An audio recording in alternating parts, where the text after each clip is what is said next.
If your dog has started barking at other dogs more than usual, especially ones that don't move, you need to listen, not correct them, not hush them, not drag them away. Listen. This isn't aggression. This isn't poor training. This isn't something you can condition out of them. What you're witnessing is a warning. We received the first internal bulletin from the Department of Rural Animal Services, DRS, 17 days ago. It wasn't public. It wasn't even formatted like a real advisory. It was a PDF, blank header, no signature, distributed via fax to selected clinics, shelters, and veterinary networks. If any canine under your care exhibits prolonged distress toward a stationary animal, particularly one showing limited or absent blinking reflexes, do not intervene. Do not engage. Log incident. Isolate subject. That was all. No news coverage, no follow-up email, no explanation.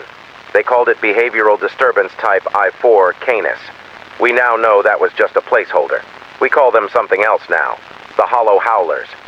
The first confirmed incident occurred outside Redwater, a rural town in North Dakota. Eli Harmon, a retired lineman, was walking his husky Boulder along the gravel access road that cut behind his farm around 8:30 p.m. It was early November, moonless, windless, utterly quiet. Boulder suddenly stopped, mid-stride, hackles raised. A low growl rolled from his throat, not defensive, not playful, warning. Eli followed Boulder's stare and saw it. A German shepherd, alone, standing completely still beneath a power line tower just at the edge of Eli's floodlight. It didn't move. It didn't blink. It didn't react.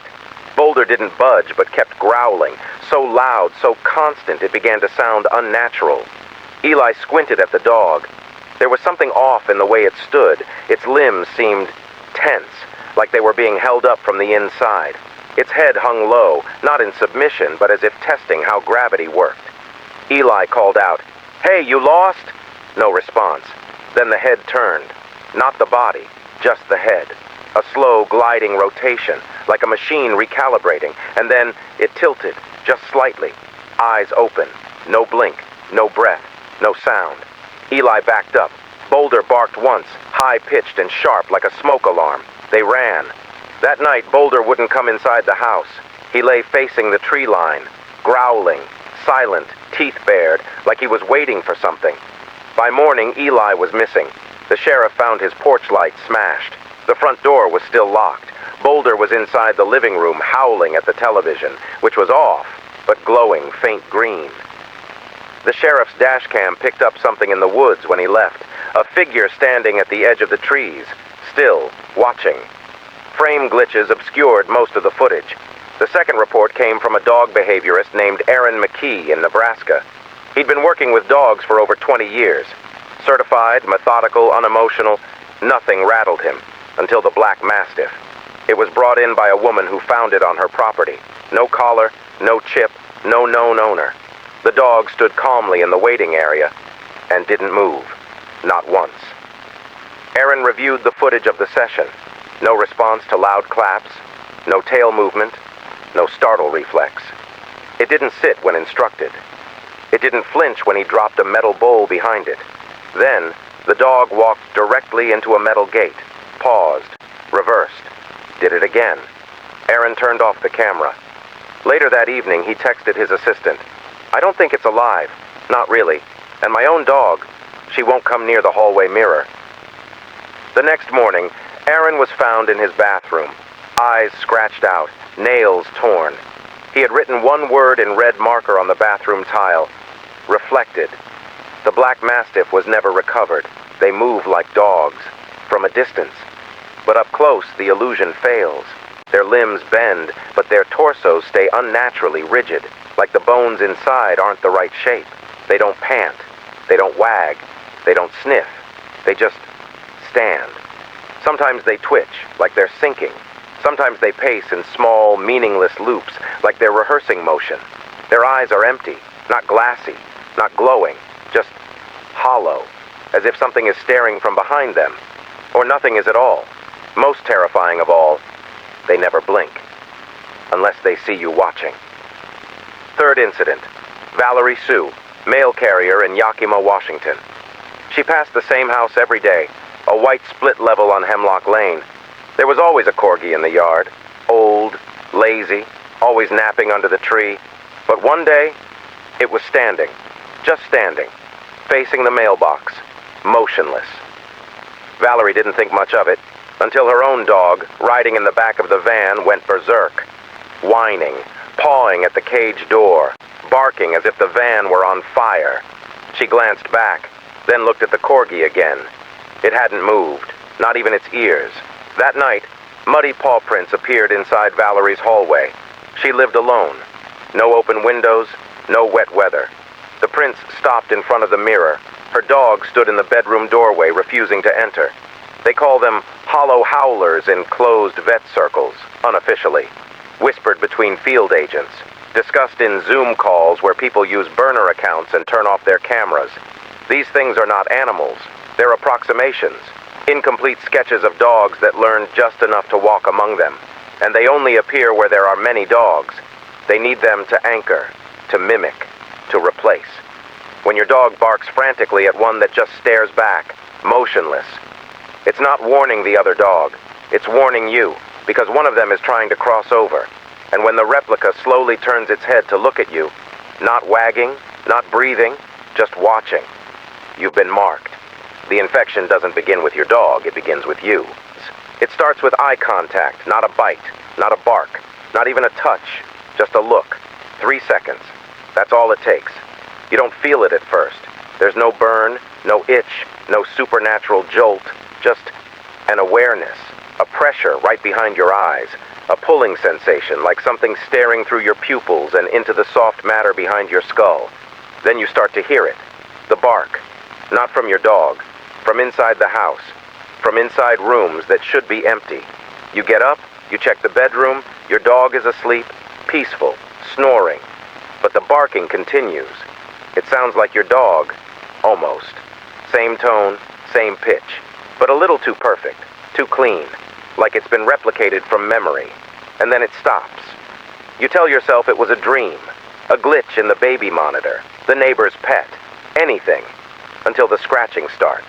At the back door, at the vents, under the bed, long, slow, deliberate scratching. Your dog doesn't react. In fact, your dog avoids those areas entirely now. You begin to notice changes. The mirrors don't reflect properly. Your hallway seems longer at night. The motion sensor light in the backyard turns on at 3:07 a.m. every night, even though no one's there. And sometimes, just sometimes, you see it. Not directly. Just in the corner of your vision. Across the street. On a neighbor's lawn. Behind the trash bins. A dog. Still. Silent. Facing your house. Watching. Not moving. You blink. And it's gone.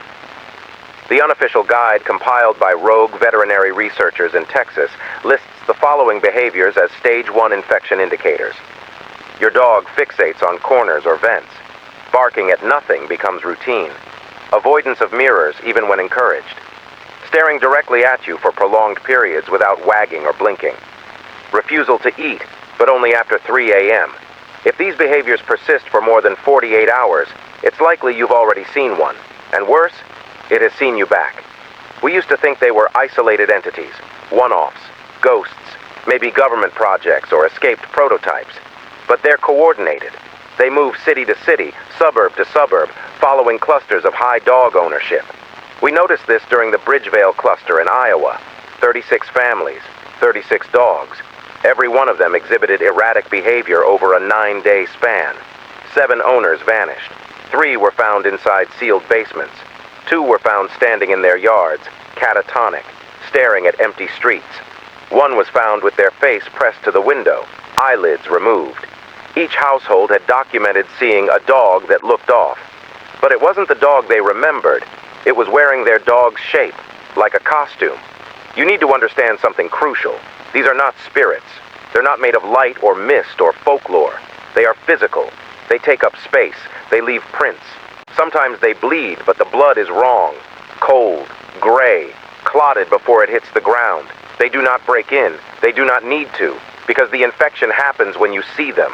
When they see you, everything after that is just erosion. They study your patterns. They mirror your dog's movements. They practice how to mimic barking, posture, tail wags, but they always get it slightly wrong. Too rhythmic, too slow, too staged. There's one recorded case, Alana Bishop, age 42, pet foster coordinator in Flagstaff. She documented everything in a notebook, still archived in a locked storage unit by a defunct animal control office. Here's what she wrote on day 5. My foster dog Bean keeps barking at the closet, but there's nothing there. At least, not at first. Last night, I recorded the barking, played it back. There was a second voice layered under his, deeper, like a man trying to imitate a bark, like it was laughing. I didn't open the closet, but something did. They found her in the bathtub, still breathing, but non-responsive, staring at the ceiling with pitch-black eyes. Bean was never found. Here's what you do if you think your dog has seen one. Don't separate them immediately. Dogs can sense them better than we can. Pulling your dog away too soon could trigger a replacement attempt. Don't make eye contact with the still dog. Stare at the ground. Back away slowly. Don't photograph it. They corrupt digital memory. The moment you try to capture them, the infection spreads to the device. Some report screens cracking. Others show looping footage of themselves sleeping, staring into the lens. Don't acknowledge its presence out loud. Treat it like a signal. The more attention you give it, the more it stabilizes. Once home, lock all doors. Seal mirrors. Tape them. Turn them around. If possible, remove them entirely. Watch your dog. If it continues barking into empty rooms, isolate the dog and do not enter the room alone. Turn off all screens by 3 a.m. They use reflections, refractions, even low-light glows. If you hear barking from the other side of the door, ask yourself, is your dog still beside you? If yes, do not open it. Do not speak. Do not knock. If no, then it's already inside. Final warning. If a dog stands perfectly still on your lawn and tilts its head when you look out the window, do not blink. Because if you blink, you'll open them the door. Not the physical one, the other one, the one behind your eyes. And once that happens, you'll never know if the dog lying beside your bed is still your dog.